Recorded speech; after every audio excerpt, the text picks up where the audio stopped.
কলকাতা কালাইডোস্কোপ।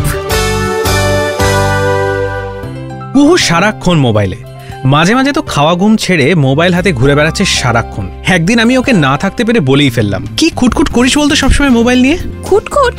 আরে দাদা, take a চিল পিল। খুটখুট তো টাইপরাইটারে হয়। সে তো জানি, কিন্তু টাইপরাইটারের কিপ্যাড আর মোবাইলের কিপ্যাড অনেকটা একই রকম, সেটা লক্ষ্য করেছিস কি?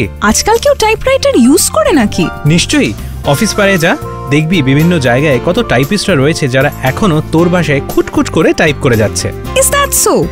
তার মানে typewriter is pretty old in Kolkata, right? Exactly. 1896-তে মিস্টার রেমিংটন একটা যন্ত্র পাঠিয়েছিলেন কলকাতায়, which imprinted letters on pressing buttons।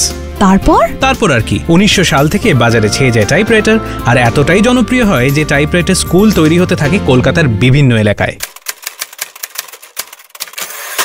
এমন সব কলকাতার জানা অজানা তথ্য নিয়ে আমি অরিজিৎ থাকবো কলকাতা কালাইডোস্কোপে, exclusively on YouTube/919 Friends FM podcast।